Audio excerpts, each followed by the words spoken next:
안녕하세요. 오늘은 AI와 40인의 괴짜들 책 10장 딥러닝 혁명 이야기로 바로 들어가 보죠. 1980년대 후반에 인공신경망, 잠시 반짝이는 듯 했는데 90년대에는 왜 그렇게 깊은 침체에 빠졌던 걸까요? 이게 층을 많이 쌓으면 더 똑똑해질 줄 알았는데 오히려 학습이 안 됐다면서요? 네, 맞습니다. 그게 당시 아주 큰 문제였어요. 원인을 크게 두 가지로 보는데 바로 기울기 소실 문제하고 또 과적합 문제였습니다. 아, 기울기 소실과 과적합이요? 네, 그러니까 신경망 층이 깊어지면 학습할 때 필요한 신호, 즉 기울기가 뒤로 전달될수록 점점 약해지는 거예요. 그래서 저 앞단에 있는 층들은 거의 학습이 안 되는 거죠.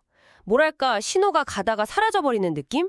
아하, 저 뒤에서 뭔가 잘못됐다고 알려줘도 맨 앞까지는 그 소리가 안 들리는 거군요. 그렇죠. 그리고 과적합은 주어진 문제집, 그러니까 학습 데이터는 너무 잘 푸는데 조금만 다른 유형의 문제가 나오면 못 푸는 거예요. 새 데이터에 약한 거죠. 아, 너무 연습 문제만 달달 배운 학생 같은 거네요. 네, 비유하자면 딱 그렇습니다. 그래서 그 당시에는 차라리 SBM 같은 다른 기법들이 더 인기가 있었다고요? 네, 맞아요. 통계적으로 좀 더 안정적이고 왜 그렇게 결과가 나왔는지 설명하기도 쉬웠으니까요. 그래서 신경망은 이제 끝난 기술이다. 80년대 기술이다. 이런 분위기가 꽤 강했죠. 그런데 그런 상황에서도 제프리 힌튼 교수는 포기하지 않았다는 거잖아요. 네, 정말 대단한 분이죠. 토론토 대학에 계셨는데 아니, 사람 뇌는 분명히 이렇게 깊은 구조로 정보를 처리하는데 인공신경망이라고 못할 리가 없다. 이런 강한 믿음이 있었던 거예요. 와, 주변에서는 동료 교수들이 자네 그러다 경력 망친다고 말릴 정도였고 연구비 따기도 정말 힘들었다고 해요. 그런데도 소수의 제자들이랑 같이 계속 연구를 이어갔던 거죠. 정말 뚝심이 대단하네요. 그럼 그 돌파구는 어떻게 찾은 건가요? 그 어려운 상황에서요? 그게 바로 2006년에 나온 아주 중요한 논문인데요. 힌튼 교수랑 제자 루스란 살라쿠디노프가 함께 발표했죠.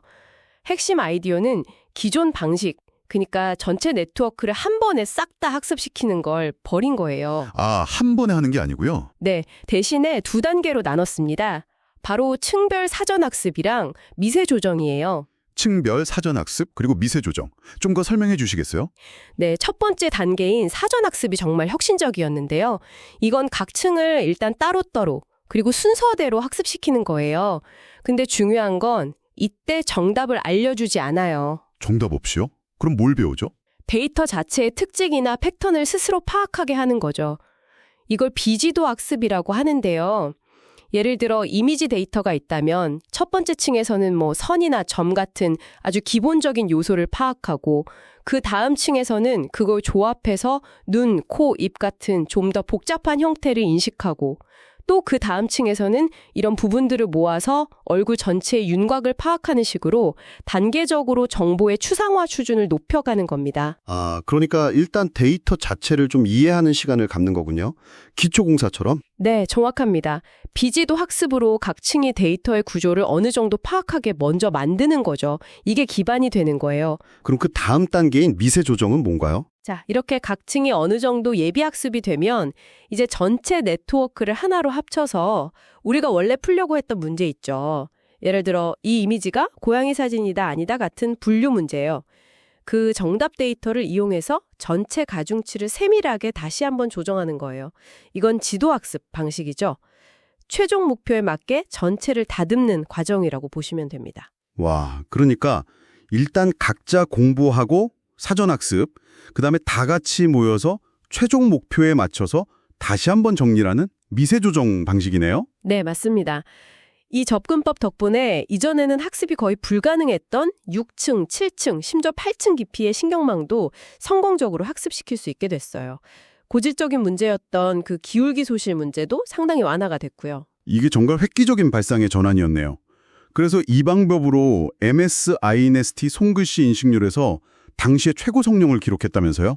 네, 맞아요. 그 당시 기준으로 보면 정말 놀라운 성과였죠. 근데 재밌는 게 이걸 신경망이라고 부르지 않고 심층 신뢰망, 그러니까 딥 빌리프 넷, DBN이라는 이름으로 발표했다고요. 네, 그랬습니다. 그만큼 당시 학계에서 신경망이라는 이름에 대한 거부감이 컸다는 걸 보여주는 일화죠. 어쨌든 이 2006년의 연구가 사실상 현대적인 의미의 딥러닝의 시작이라고 할 수 있습니다. 아, 이게 딥러닝의 진짜 시작이었군요. 네. 물론 처음에는 뭐 바로 엄청난 주목을 받은 건 아니었어요. 하지만 점차 이 깊은 네트워크 구조가 가진 강력한 성능, 가능성들이 알려지기 시작했죠. 그리고 때마침 다른 기술적인 발전들도 막 따라와줬던 거죠. 그렇죠. 정말 절묘한 타이밍이었어요. 2000년대 후반부터 GPU 성능이 비약적으로 발전했잖아요. 원래 게임용으로 나왔던 건데 이게 딥러닝의 대규모 행렬 연산에 아주 딱 맞는다는 걸 발견한 거예요. 계산 속도가 수십 배, 수백 대 빨라졌죠. 와, GPU가 여기서 결정적인 역할을 했네요. 네.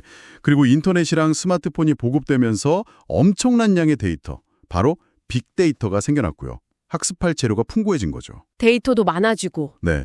거기에다가 렐류나 드롭아웃 같은 신경망 학습을 더 안정적이고 효과적으로 만들어주는 새로운 알고리즘 기법들도 계속 개발됐어요.